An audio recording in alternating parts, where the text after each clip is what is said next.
So I guess we can begin now. So welcome to this webinar by AFRY about negative prices on wholesale electricity prices in France and their impact on revenues for renewables, and most of it for assets that are under contract for difference in France. Here are our disclaimers and rights, which are very interesting. And this webinar will be presented by myself and Theo. So I'm Olivier Bossan, country expert for France, responsible of what we call the market analysis team, meaning responsible for analyzing electricity markets in France, meaning wholesale markets, but also other markets like ancillary services and so on, and also responsible for our price projections that we do at hourly granularity and over different scenarios and over the short to long term. And hello everyone, I'm Theo Sebastian. I'm the solar PV expert for France in the AFRY Paris office. And I also work mostly on due diligences, both on the technical and on the commercial side for renewable portfolios and developers. Before we start, please ask questions through the webinar using the question panel that you can find on top of your screen. We'll cover those questions in the end of the webinar. And please note that the slide pack will be shared with you after the webinar, and the recording will also be shared so that you do not need to take too many notes or screenshots. Everything will be available to you. So during this presentation, after the introduction, so 3 parts. A first part about the current negative prices in France, what's the situation, that will be presented by myself, and then 2 parts about the impact of negative prices on CfD contracts and the perspective of future mechanisms of CfD that will be presented by Theo. So if we begin about negative prices, so this is a topic we talk a lot, not only in France, but in Europe. So first of all, what are we talking about when we talk about negative prices on electricity markets? We talk about the day-ahead markets. So day-ahead market is only one market on which electricity can be sold, but actually it represents only less than 10% of transactions of the wholesale markets in France. Most of the electricity volumes are sold on long-term markets, a year before, a month before, a week before. But the day-ahead market remains a reference market. Why? Because it is this market on which prices are set by what you know being the merit order, meaning the market on which each producer will sell its electricity roughly at its production costs, which will be close to zero for renewables, which will be the cost of uranium for nuclear, which will be the cost of gas and CO2 emissions for a gas plant, and so on. So this is the market on which prices really reflect the cost for the system to produce electricity. As you can see on the graph on the left, actually this market is quite small compared to the generation. So those are the volumes in France in 2025. So the whole generation, electricity generation in France was about 550 terawatt-hour a year, with around 15 to 20% that are wind and PV generation. Those are something like 80 terawatt-hours. And day-ahead markets weighs almost 140 terawatt-hours. So again, most of this other part is nuclear and hydro production. This production can be forecasted a long time ago, so that it is also possible to sell this production on long-term contracts. For renewables, it is more difficult to forecast the production more than the day before, so that most of renewable production is sold through the day-ahead markets. Actually, not 100%. Some part is also sold on long-term markets. but the majority is still sold on day-ahead markets. And it also means that the day-ahead market, well, half of the transactions are done from renewable production, and maybe half of it comes from hydro, nuclear, or other technologies in France. With this, we can understand that when we talk about negative prices, renewables, meaning wind and PV, both contribute to generating those negative prices, but also bear their consequences in their revenues. So negative prices, well, first of all, what does it look like? Standard day of prices in France. So on this screen, you can see 7 lines for 7 days of prices with the dates here. Actually, this is the week of April 13, 2026. And this week looks like a kind of standard week of spring in France. So you have prices every 15 minutes, so 96 prices a day. And you can observe some different patterns. So what we can observe is that most of the day, but not every day, prices are close to €0 per megawatt hours. Sometimes positive, sometimes negative, but close to zero. And in the evening, in the morning, in the night, prices are rather higher. Currently, prices in the evening are close to €100. So they are higher than they were a few months before because of gas prices and iron war. But even before the iron war, prices in the morning and in the evening were usually around 80, €100 per megawatt hours. So this is kind of a standard week in spring with standard prices. This is what a very exceptional week looks like.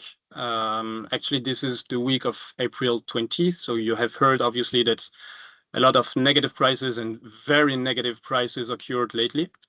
So we kind of see the same pattern with high prices in the morning and in the evening, with prices that are here close to €100 per megawatt hours.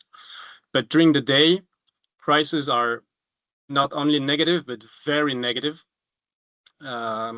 With on that day a peak price at almost minus €500. And actually this graph at that time was the lowest price ever happening in France. And last week, this lowest price have, well, some even lower prices occurred in France at almost minus 500. Now the question is, how are those prices occurring? So first of it, the first answer of why are prices getting negative, the first answer is that there are producers selling their electricity at negative prices, meaning that there are producers bidding at a negative price, meaning that they are saying to the market, I agree to sell this electricity at a negative price, which sounds not very, which sounds a bit odd. So who are there, those assets bidding at a negative price? So here on the left, you can see roughly an illustration of offer and demand curves. So first, what we can say about the demand is that for now, demand, not only in France, but in Europe, is very inelastic, meaning that the price will be a consequence of the offer, but not a consequence of the demand, which will not change or barely change whatever the price is.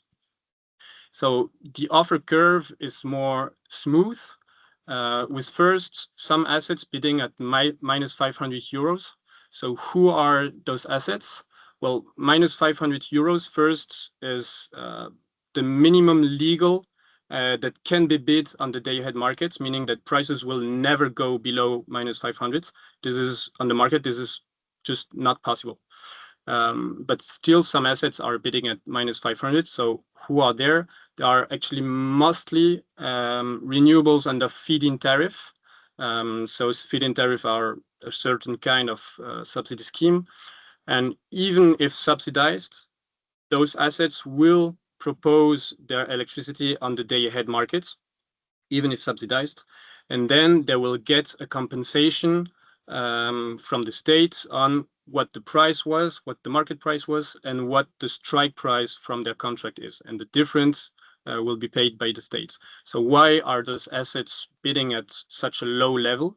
It's because in this kind of contract, there is no incentive to curtail production when prices are negative. So if I am a producer,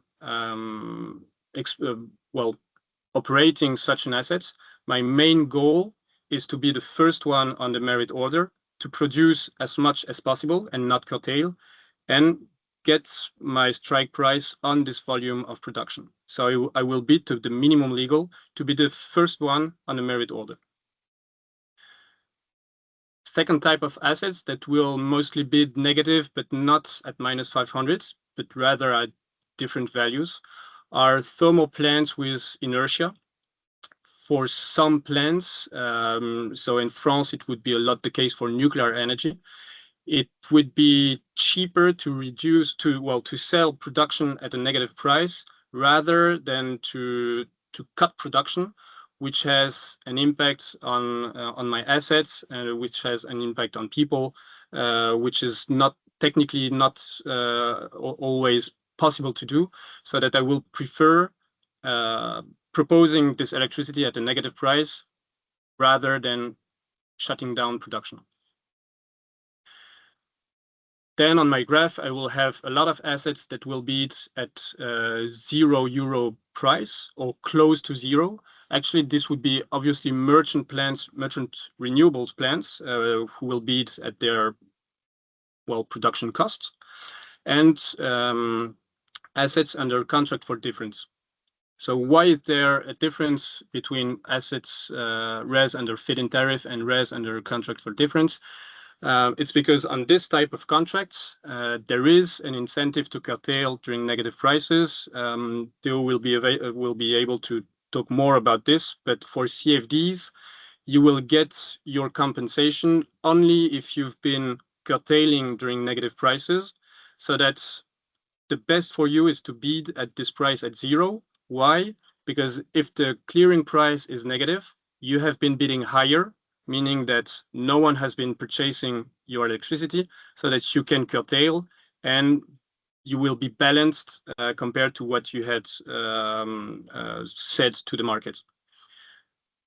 If the price is positive, then you have been bidding at zero, so you are lower than the clearing price. So someone has been buying your electricity and you can produce like normally.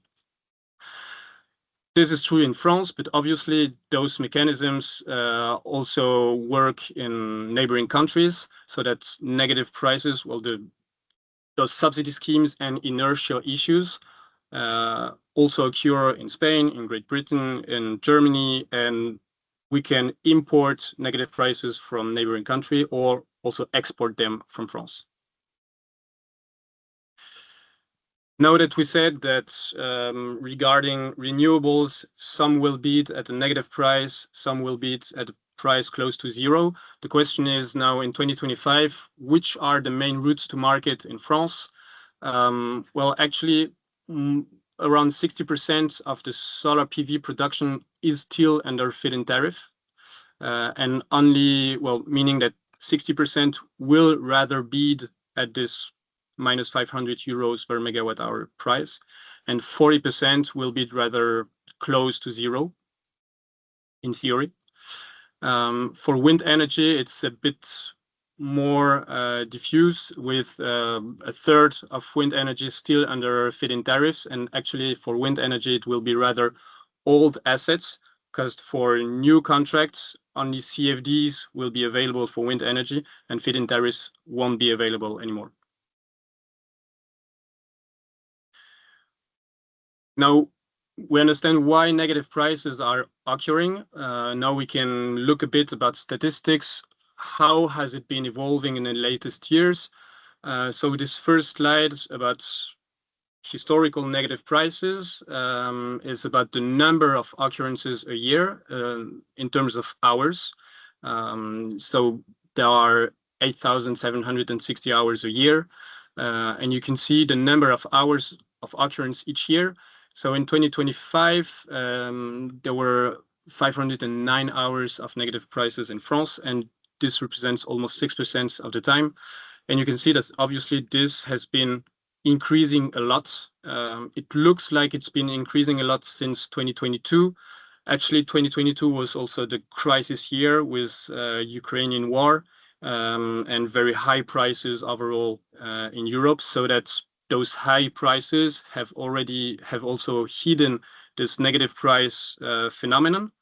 But actually, this phenomenon was already occurring since the late 2010s. You can see that compared to other Central Europe countries, France is rather in the middle. But where in the early 20s, negative prices were mostly occurring in Central Europe and in Germany. Now this is a bit changing, and in 2026, Spain shows the highest growth of negative prices. There had never been any negative prices in Spain before 2024. And this year is, negative prices are really exploding there. And this phenomenon from Spain is also getting imported in France, explaining why France today is already at 226 hours of negative prices, which is a lot more than Central Europe. So 2026 for now is still lower than the end of 2025, but we can look at how it's been evolving during the year to compare how we are today. So today, the number of negative prices is already 80% higher than it was last year at the same date. But actually, the reason is rather that negative prices have been occurring very soon this year. So the first negative prices occurred in February, where last year's it was rather occurring end of March, beginning of April. But since March, April, the growth is a bit more rapid than it was last year, but it's still comparable.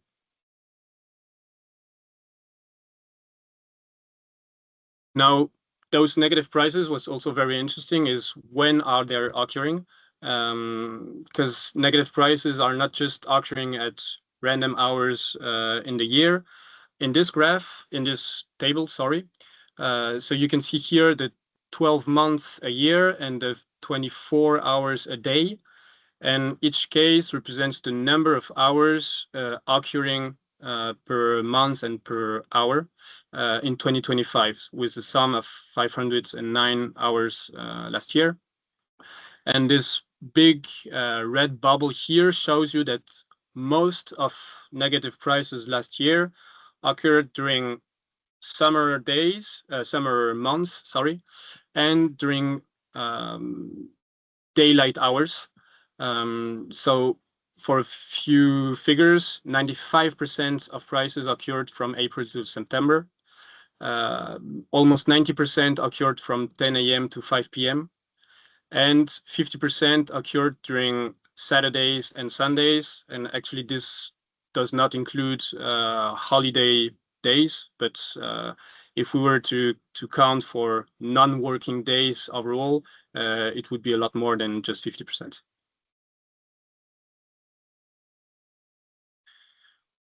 A last question that we can ask ourselves about negative prices is how negative are they? So you have here statistics about the last years of negative prices in France, whether those prices were close to zero, so between -1 and €0, or very negative, meaning between -500 and -200 euros. So as you can see, first of all, the majority of negative prices are only very slightly negative, with prices being mostly between -1 and €0. Actually, they are not even mostly close to -1, but close to -0.1. But what occurs since this year or last year is what we have seen in the beginning of the slides is the emergence of very negative prices. So, for example, the first prices below 100 euros just occurred in 2025, and the first prices below minus 200 euros occurred this year, and of course the year is not ended yet. Those negative prices occurring during daylight hours, of course, have a stronger impact on solar production than on other technologies, basically because solar production is mostly produced during the day, obviously. So here you can see a graph with historical solar capture prices, generation-based, meaning that those figures are if solar energy had been sold on the day-ahead market, in average, which would be the market price or the selling price of this generation. So different things we can see on this graph. The first thing is the seasonal pattern.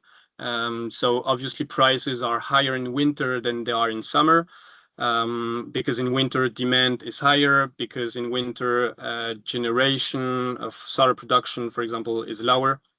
So different reasons making that prices are higher in winter than in summer. Sorry. So this is the first thing. A second thing that we can see is that prices are obviously getting lower and lower from one year to another. And just as an example, if we compare April prices from the last years, so April 2026, in average, if electricity from solar energy had been sold on day-ahead market, it would have been sold in average at 4 euros per megawatt hours, which is obviously too low to be profitable. And this explains why it is very, well, the notion of subsidy schemes in solar energy is very important, and well, what Theo will present will make sense. This is about historical data, and if we just look at AFRY's projections, so at AFRY we look a lot about historical mix, historical market prices, and our job is also to make projections of how this will evolve. So we project the electricity mix, the electricity generation, and how prices will evolve based on this mix at hourly granularity, making that we can count the occurrence of negative prices in our forecast in different scenarios and so on. So what we project here is the average of different weather patterns in our central scenario. And what we expect concerning negative prices actually is we expect a growth of occurrences up to around 700 occurrences by 2028. And after 2028, we expect this level of negative prices to decrease. And the main reason of this will be because of regulation changes. So we have seen that the assets bidding at negative prices are rather assets under subsidy schemes that are not always incentivized to curtail and thus are bidding at a negative price. So this is something that can change and that we think will change. And other assets are bidding negative because of inertia. So this is not linked to regulation, and this is more probable that those behaviors will less change than renewable behaviors. So in this phase 2, it would be the progressive application of those regulation changes, mostly regarding feed-in tariff contracts, and also the remaining a gradual phasing out of contracts, since more and more contracts now are under CfD and less contracts are under feed-in tariff. So now the question is, if I am under CfD, what happens when negative prices occur? And for this, I will let Theo present this part. Thank you. Hello. Thank you, Olivier, for this. So I'll take the continuation of the presentation. So I'll be talking about how the negative prices can impact the contract for differences, and how they impact it today, but also how they will impact it in the future or in future mechanisms. Just as a reminder, the contract for difference is called Complément de rémunération in French, which is a type of contract that is awarded by the CRE auctions that have been happening for a few years now. And they are kind of the main way for renewables to be on the market today. And how they work is as a producer, you sell your electricity directly to the market or through an aggregator, and then you get what's called a complement. So you end up with the price that you bid it on during the auction with the CRE. So that's the basic idea of this, and it is perceived as the safest way today to have your offtake for your solar or your wind plants. But the thing is, with negative prices, there are some impacts that need to be taken into account, and with the multiplication, there needs to be a bit of a nuance in this perception. So we'll try to deep dive on that and understand what can those impacts be and how to take them into account properly. So just to have in mind what it means today. So the contract for difference functioning is quite simple. You know your day ahead spot prices. So you receive the order as a producer to curtail your production when the prices are strictly negative. This is strongly incentivized by the contract for differences, because if you don't do this, you don't get your complement and you don't get any money at all. So you are strongly advised to curtail when prices are negative. As you can see, this doesn't happen at random. This was what Olivier was mentioning. The problem is it mostly happens during the highest production hours for solar, and there is a clear correlation between the two. So here on the left side on the graph, you can see what the solar plant should have produced, but the spot price being negative during the hours from 11 to 15, you end up with that production getting curtailed and so stopped during these hours. What happens then is that you get a compensation. This is a really important concept, because the counterintuitive fact about this is that the compensation you get for your solar or your wind installation is not linked to your actual production. It is linked to the maximum power or capacity of your installation. And you get that times your strike price, so the price you won the auction with. And there is some kind of a derating factor. So for solar, it is 0.5, and for wind, it's 0.35. And the way to look at this historically has been to consider that those contracts were pretty much a guaranteed revenue, and with no necessarily impact from the market. But since the negative prices are occurring more and more, there are actually some of the clauses that are present, that were present from the start in those contracts with differences, that need to be a bit more considered, and the impact can vary a lot depending on the asset you're looking at. So the idea of this part of the presentation is to look at those different clauses or effects that can be linked to those contracts and try to put some numbers behind them. The way we do this is we use the hourly price curves that AFRY produces and generates with its model, and we cross it with actual projection of production from assets, and we match the hours and the weather patterns, so that a sunny year is also a sunny year in terms of prices, and a sunny year in terms of production. The first of those clauses that are quite famous is the what's called the franchise in French. So the fact that the first negative price hours of the year are not compensated at all. So for solar PV plants, it's 15 hours, and for wind power plants, it's 20 hours.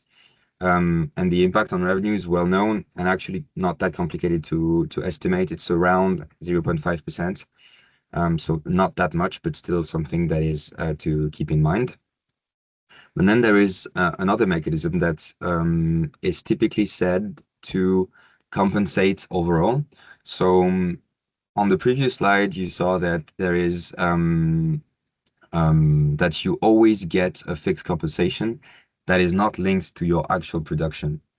And this is very important because the calibration of those 50% and those 35% of your compensation actually determines if you are fully compensated, not completely fully compensated, or maybe overcompensated.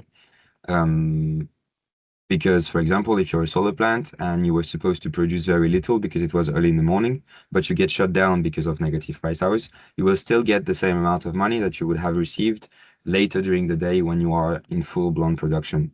There is kind of a mismatch, and this impacts the assets differently. So we are capable to take a given asset, look at its production curve, and see how it is impacted in detail. And the common assumption that this pretty much evens out is quite true. Those numbers are pretty well calibrated across the portfolio. But for a given asset, you might have some variations that are in the range of minus or plus 1 to 2%. So assets with high yields will tend to be a bit less compensated, and assets with lower yields will probably benefit from the fixed compensation. Wind in general, because it isn't usually not, it can be the wind hours that are curtailed, but it's mostly the solar hours. So you do get a bit more compensation and you can be overcompensated with those. Then you have kind of a nuanced one that is quite precise and only concerns solar. This one is a variable cap on the compensated hours with quite a complex formula that takes into account your actual production during the year. So most assets are not at all concerned by this because it is only for really high yields assets on really sunny years. But as this used to not be a problem at all because the negative price hours were not very numerous, now it's starting to be, it could be an impact for the higher yields assets. And then you have something that is not necessarily linked to direct revenue, but more operational constraints. So in your day-to-day life as an asset manager or an asset owner, you do have some operations to do on your plants, and there is a mismatch in timing because you receive your complement of remuneration every month, but the compensation for the negative price hours only arrives at the end of the year. So this was not a problem at all when you had only a few negative hours during the year. But as now this is a lot of hours, it can strain a little bit your cash on your SPD. So this was an overview of what should be considered today for current CfD contracts in your portfolio, and also for CfD contracts that are being signed today or that are being awarded by the CRE today. But those are probably going to be changing in some capacity, and the rest of the presentation will try to look at the options that were looked at by the CRE in their latest report, and try to see the impact of that on a solar PV asset, because solar is the main concern here. So the report we're going to explore is, so this one, it came out in March 2026, so it's quite recent. And our objective with that was to try to estimate the impact of the different measures that the CRE is advising for the future CfD contracts. So all that I'm going to say is not necessarily going to happen, because those are exploratory options. They still need to be further pushed and accepted by the government. There's a lot of steps before this becomes a reality, and a lot of consultation as well. But this is some options that were laid forward in a formal report, and we try to estimate the impact. Basically, the CRE is looking at two major modifications in the functioning of CfD. The first one is linked to the revenue itself, so the pure mechanism of the CfD. So not necessarily negative prices, but to grasp what this means, we still include it in the presentation. And then there is a part that is more interesting for us, which is how negative prices are compensated and what options has the CRE explored with that. So currently, if you want to understand how a CFD works, there are some things to have in mind. So today, what you have with a CFD is that when you so the complement, the CFD complement that you get at the end of your month is related to something that we assimilate at AFRY as a capture price. So what the solar or the PV captured, so the solar or the wind capture during the month, so on average. But this is only a mechanism that was explored for solar because the CRE is looking at solar specifically and how solar specifically can be coupled with BESS. So this is the general context. Here, you see that there is the capture price that is topped with the complement, and that, in a sense, the value of the spot price is not impacting at all the revenues that the plant is going to make. So the spot price is completely neutral, and the only impact of the spot price is when the spot price goes below zero, and in that case, you fall back to the previous slides where you have the compensation mechanism.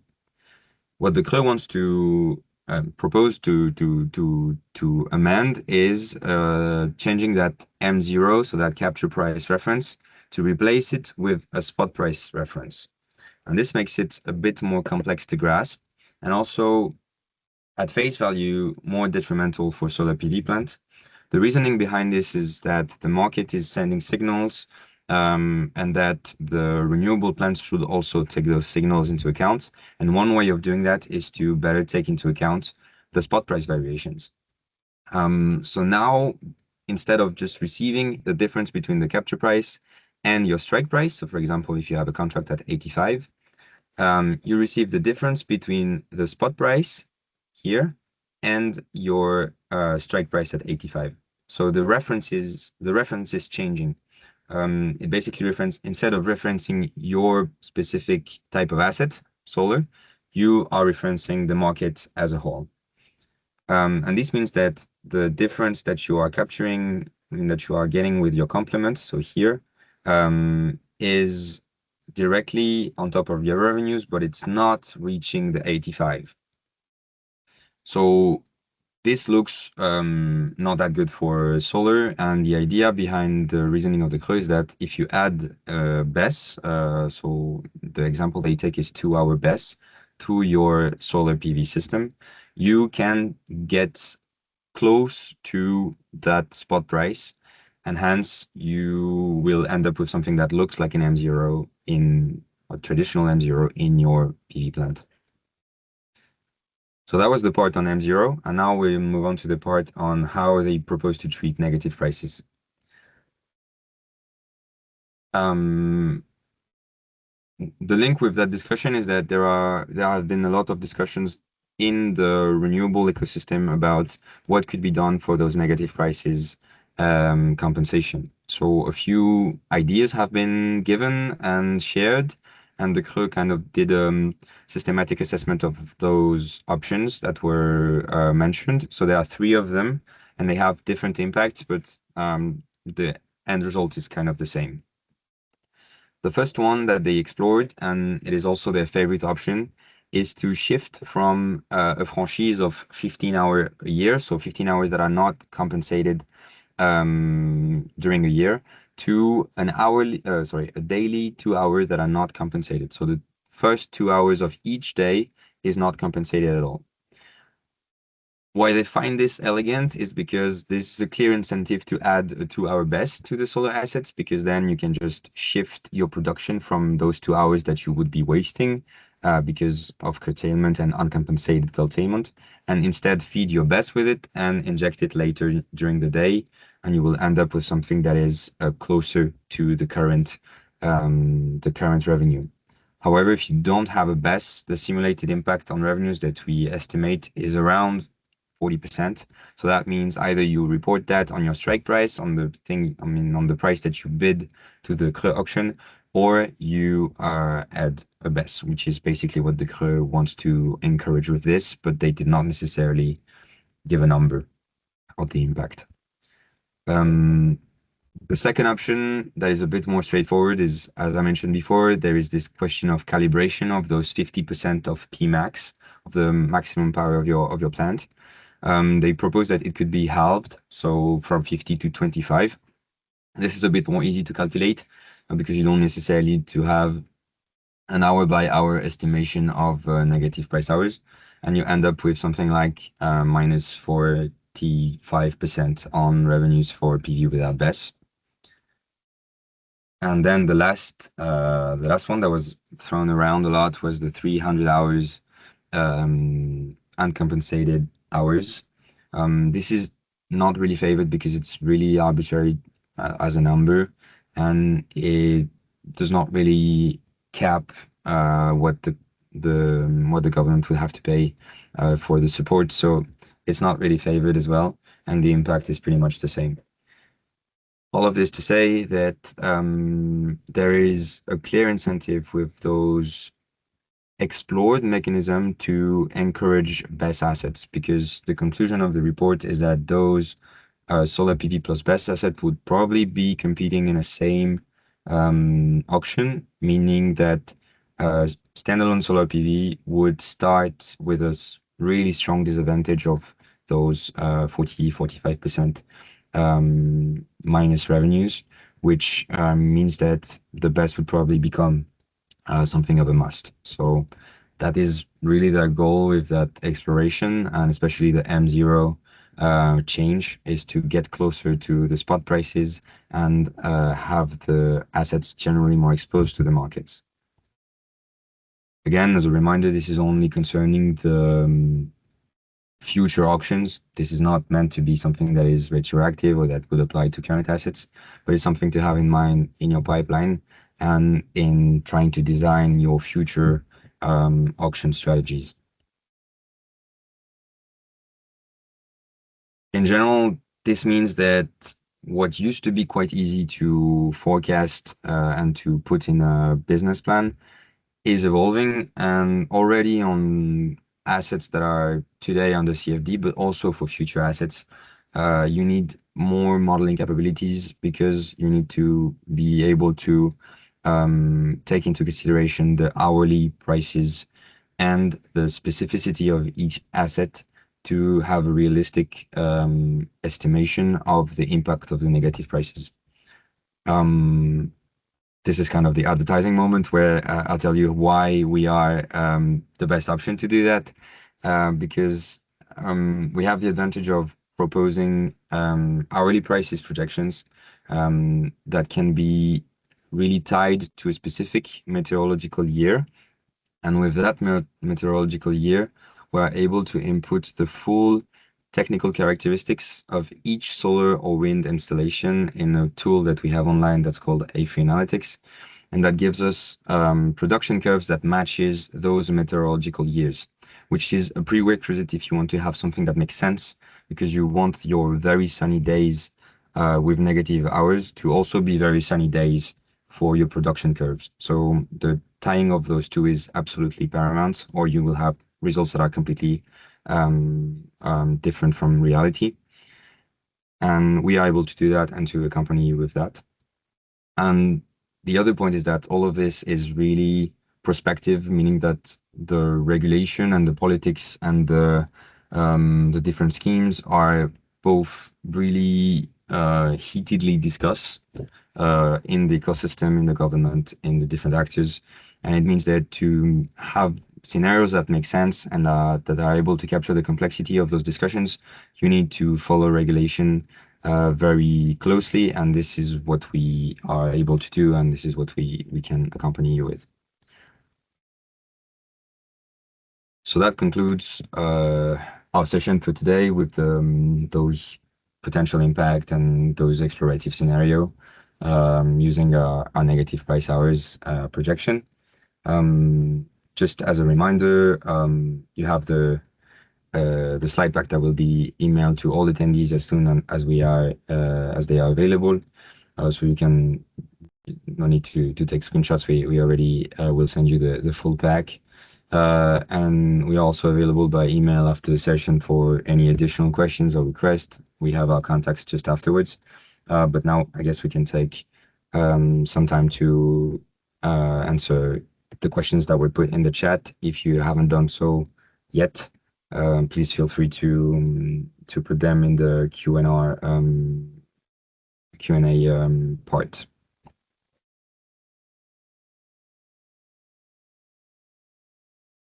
Thank you, Theo. So I think there is a first question in the chat. Small RES producers that benefit from feed-in tariff sell their electricity to EDF obligation d'achat. So it's EDF obligation d'achat who sells the electricity on the day-ahead markets. So yes, that's true. So if you're on the feed-in tariff, indeed you will. Well, it's EDF obligation d'achat who will handle your asset and sell the electricity on the market. So the producer, will not do it himself.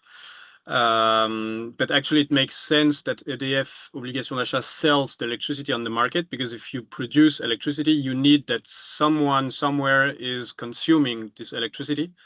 And the match between production and consumption is done through the market. So even if subsidized, the electricity needs to pass through the market or through a contract somewhere. And for this reason, EDF will sell the electricity on the markets, but everything won't be sold on the day-ahead markets. A small part can be sold on other markets. But again, the majority, in terms of renewables, the majority will go through the day-ahead markets. Thank you, Olivier. There is another question about so the proposals that were put forward by the CRE. That is, would the BESS only be used to time shift energy from the solar during negative prices, or could it behave as a standalone asset when prices are not negative? So, for example, participate in frequency services, etc.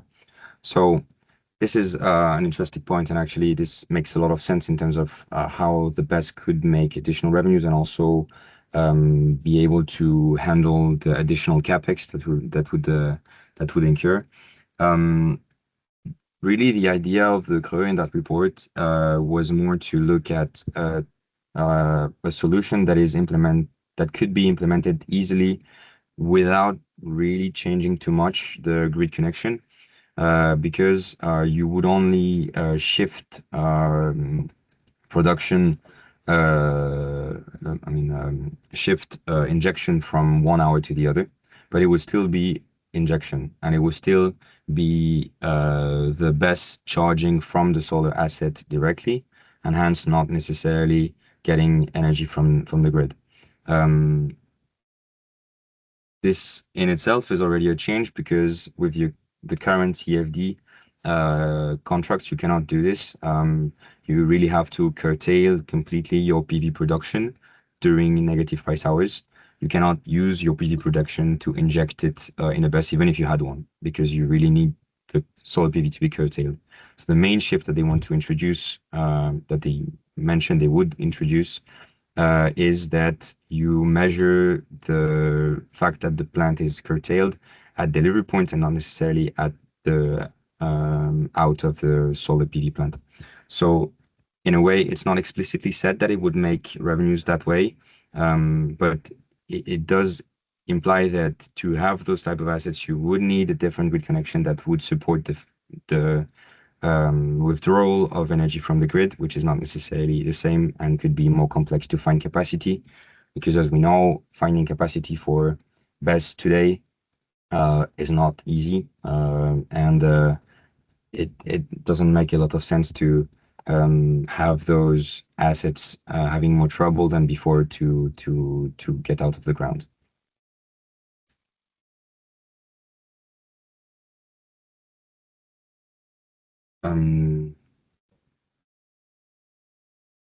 So there is a question on why the third compensation scenario would be 300 hours per year.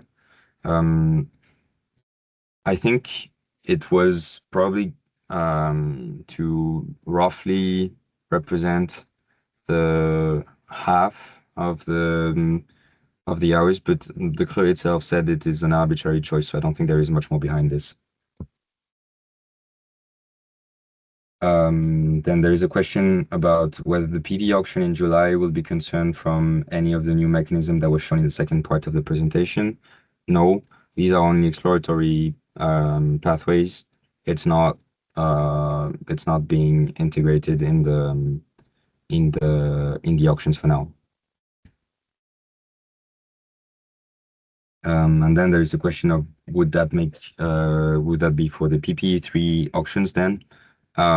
Most likely, but if they happen only, and there's a lot of questions on, I mean, the CRE itself is saying that for this to be effective during the PPE3 auctions, you would need to probably start pretty quickly about communicating this clearly and having a decision made, and this has not happened yet.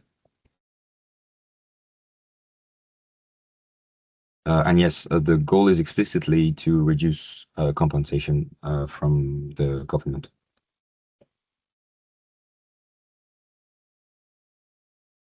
Then there are questions. There's a question about the difference between day ahead and spot markets. It's the same. It's different name for the same thing.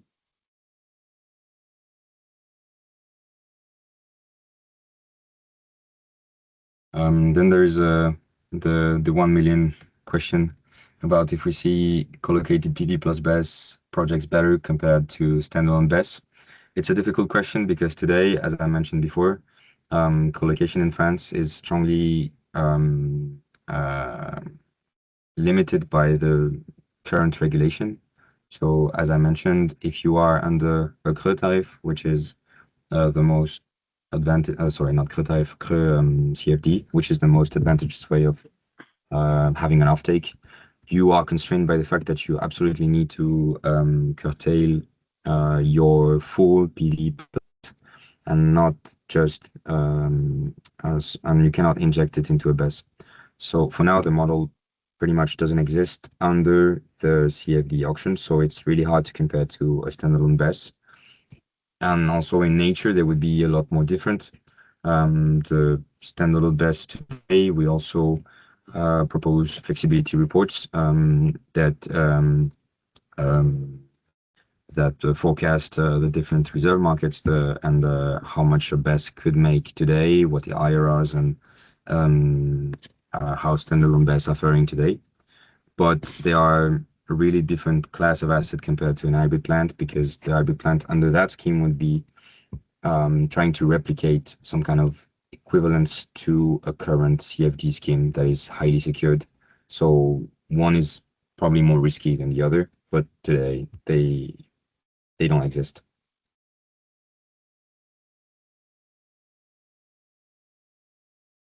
About the CRE suggestions, would it be for future auctions or operating assets? It would be only for future auctions.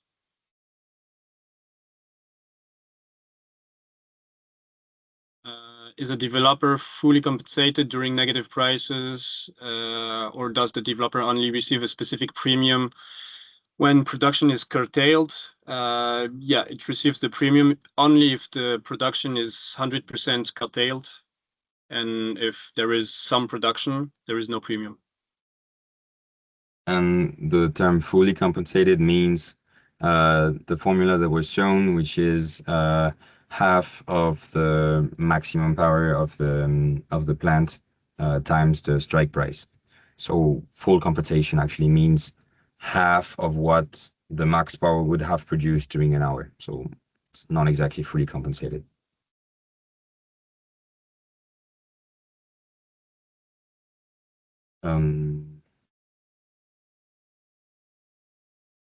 And then there is a question about this new M0 reference. So it's quite of a new topic.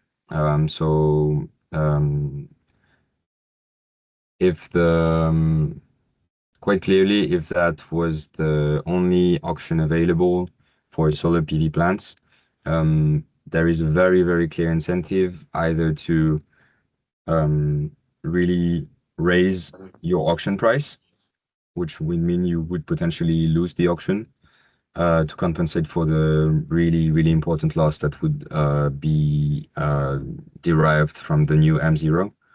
But yeah, the obvious solution is more to look into BESS. I guess at this stage, the general advice for renewable developers is at least to, for their current development, have in some capacity a plan or an option to install BESS at some point on the assets that they are developing.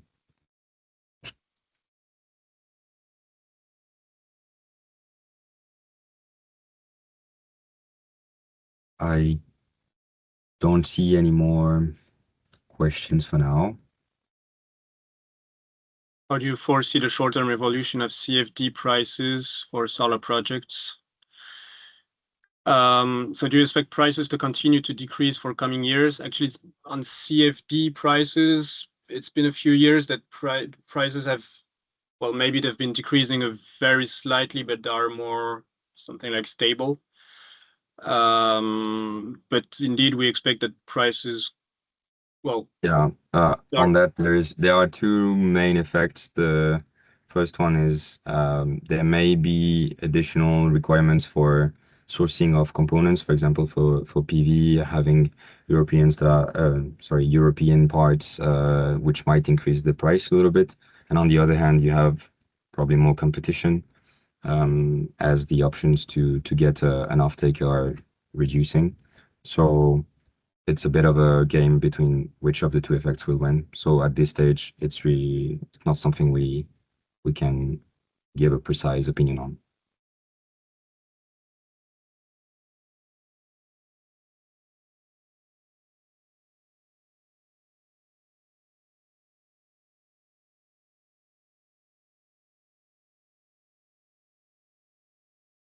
Okay. okay, I think we're good. Yes. So If any other question, feel free to ask, by email. Yeah.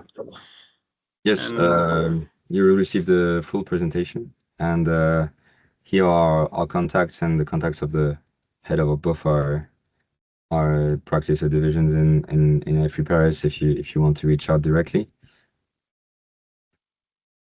And we hope this has been useful and that you get out with key takeaways. And yeah, please feel free to contact us afterwards if needed.